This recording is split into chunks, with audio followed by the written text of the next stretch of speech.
सेवा जोहार, जय बड़ा देव। आज राजा शंकर साहब, कुंवर रघुनाथ साहब का बलिदान दिवस है। उन्हें सत सत नमन करते हुए अपनी बात में आगे बढ़ा रहा हूँ। ये जो आप गमछा देख रहे हैं मेरे ऊपर डला हुआ, ये तिलक सिंदूर में मुझे गोंड समुदाय ने सम्मान किया था और दिया था। और उसी के बाद एक तरीके से कि किस तरीके से आदिवासी समाज को आगे ले जाना है, किस तरीके से जो आदिवासी युवा नेतृत्व है उसको एक जगह दिलवानी है, एक इंडिपेंडेंट तरीके से। जिस तरीके से आप लोग देख रहे थे कि राजनीति में कांग्रेस और भाजपा का वर्चस्व है, तो जो स्वतंत्र एक नेतृत्व है उसको कैसे खड़ा किया जाए, जिससे कि जो कारपोरेट ताकतें हैं जो इस समय प्रदेश को चला रही हैं और जिनके कारण पिछले 74 साल में आज़ादी के बाद आदिवासी आज भी हाशिए पर है, उसको लेकर मैंने काम शुरू किया। मैं जैस से जुड़ा, मैं आम किसान यूनियन से जुड़ा और मैं गोंडवाना आंदोलन से भी जुड़ा। मेरी बलबीर सिंह तोमर से गोंडवाना आंदोलन में बात होती थी, जीएसयू में अंशुल साह से बात होती थी और जैस में डॉक्टर हीरा लावा से।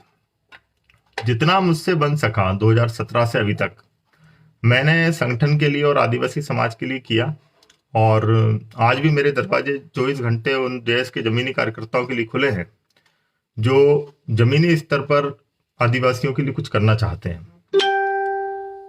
परसों एक पोस्ट डाली थी या डलवाई गई थी, यूं बोलिए, डॉक्टर जो हमने जैस सुप्रीमो हैं उन्होंने एक पोस्ट डलवाई थी रवि बघेल से, जो इंदौर जैस के अध्यक्ष हैं, और अंतिम मुजालदा जो कि प्रदेश अध्यक्ष हैं, उनसे पोस्ट डलवाई गई थी। और एक लंबी चौड़ी पोस्ट थी जिसमें कोर कमेटी के कुछ लोगों पर टिप्पणी थी और मेरे बारे में 2 चीजें उसमें लिखी गई थी उस पोस्ट में, कि कारम नदी में जो केमिकल वाला जो मुद्दा था इंडस्ट्रियल वेस्ट का, जो ओमकार दादा और रंजीत दादा ने वो मुद्दा उठाया था, हम सब लोगों को वहां बुलाया था, हम सब लोग वहां पहुंचे थे, हमने युवाओं की और वहां आदिवासी समाज की मांग को लेकर आवाज बुलंद की थी।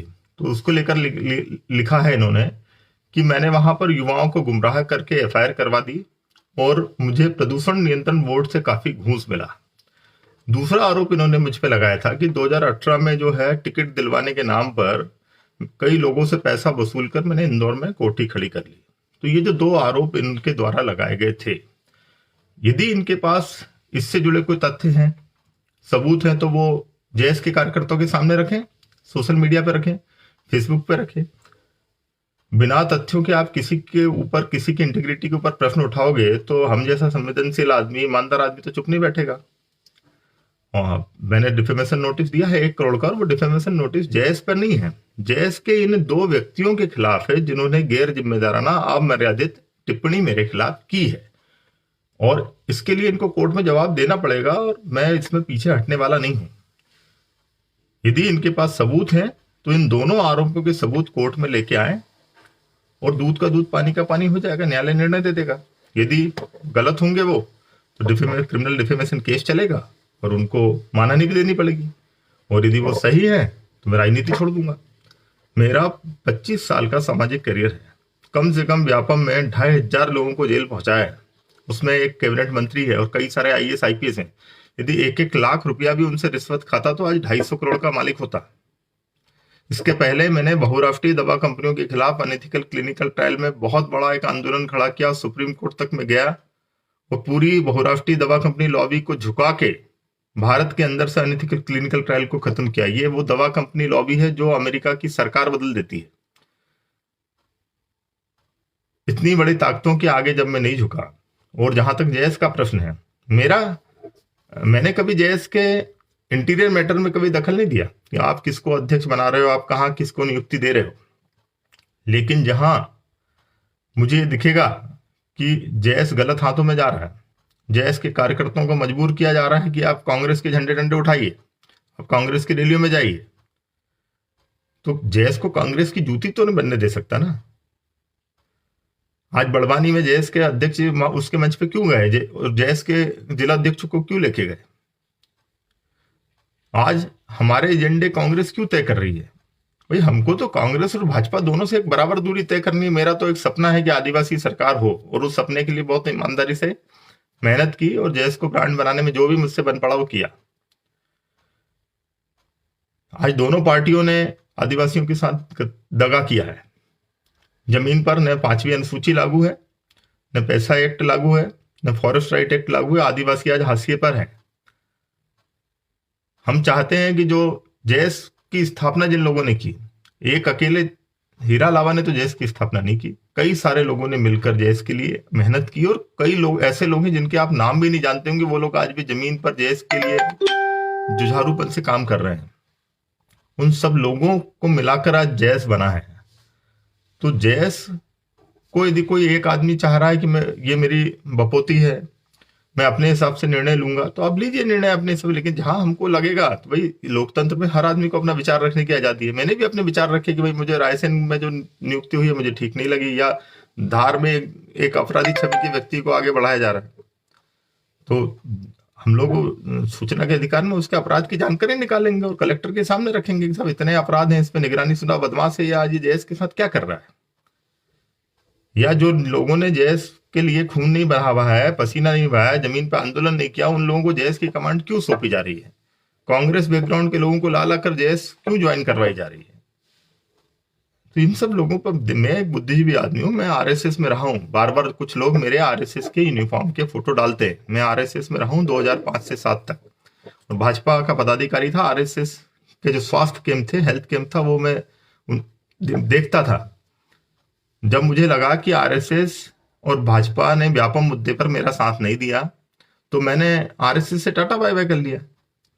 उसके बाद व्यापम की जो पूरी लड़ाई है, उसमें कांग्रेस के कुछ वकील थे, विवेक तनखा जी थे, कपिल सिब्बल जी थे, इन लोगों ने मेरा साथ दिया। कांग्रेस के कुछ नेताओं से जान पहचान भी हुई, है ना।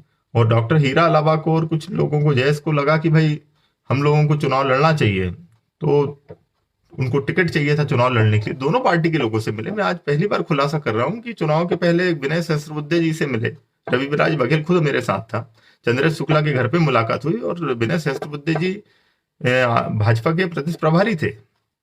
हमारी कैलाश जी से मुलाकात हुई डिजियाना के ऑफिस में। पहले भाजपा से मुलाकात हुई, उसके बाद कांग्रेस के नेताओं से मुलाकात हुई, और जहां से इनको लगा कि भाई टिकट हमको मिल सकता है या हम आसानी से जीत सकते हैं, वो उसकी टिकट ही डॉक्टर हीरा अलावा ने ले ली। अशोक मस्कोले जी को भी टिकट मिली, एकता परिषद से चंद्रभागा किराड़े जी को टिकट मिली। तो भाई मैंने तो किसी को नहीं बेचा, है ना। सब पढ़े लिखे लोग हैं, एमबीबीएस एमडी है। आप लोग खुद तय किया कि चुनाव लड़ना है नहीं लड़ना है, किस पार्टी से लड़ना है। मेरा तो काम था सिर्फ आपको उन तक पहुंचाना या मीडिया में आपकी बात रखना। मैंने रखी अच्छे से। अब ये दिक्कत कहां से शुरू हुई, आप देखिए कि मैं सोंडुल कार्यक्रम के पहले मैं खलघाट के एक कार्यक्रम में गया, पहले फिर सोंडुल गया। सोंडुल के बाद जहां जहां भी जैस की किसान महापंचायत होती थी या जैस महापंचायत होती थी, उनमें सक्रिय भागीदारी निभाई। गोविंदा जी को मैं लेके आया कुक्षी।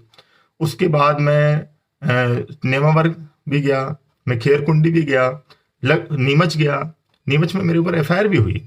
तो हर जगह कोशिश की मैंने कि सक्रियता से भागीदारी निभाएं जैस के कार्यक्रमों में, और जैस को जो मन पड़ता था वो जैस के लिए किया।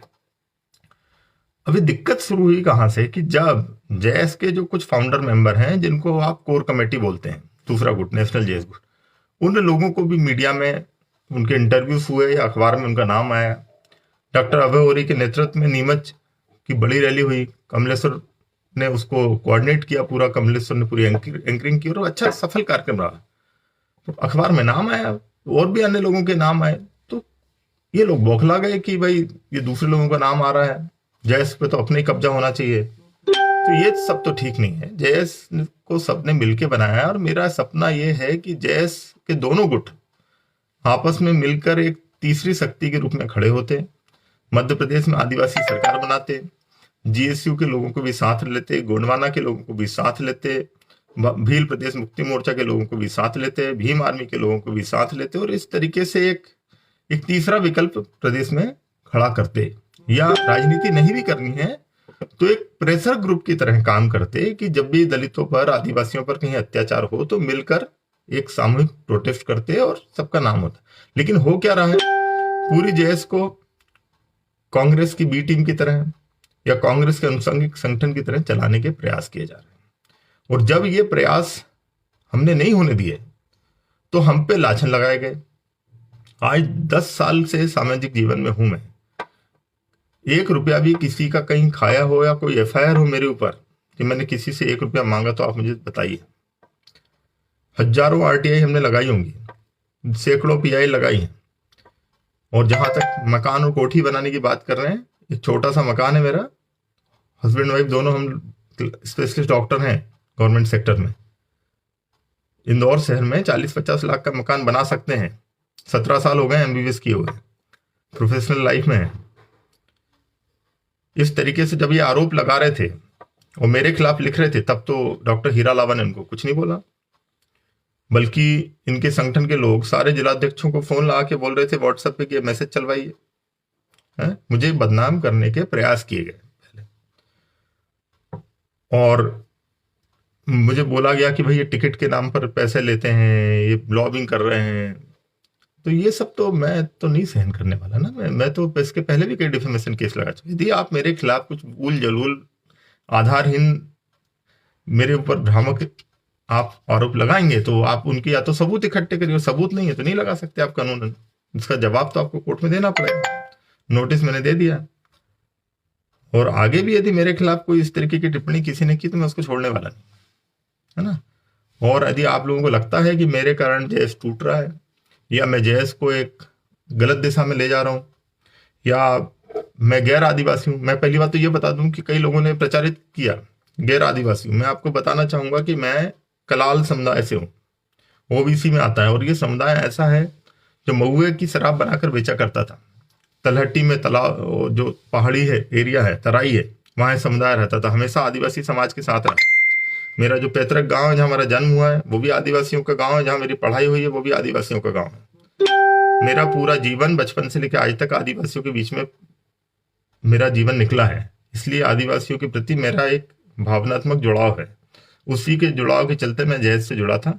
और यदि लोगों को लगता है कि मैं जैस के साथ गलत कर रहा हूं या जैस को एक गलत दिशा में ले जा रहा हूं, तो मैं आज से ये घोषणा करता हूं कि मैं जैस के किसी भी चीज में मैं इंटरफेयर नहीं करूंगा, और आज से मैं जैस को अलविदा बोल रहा हूं।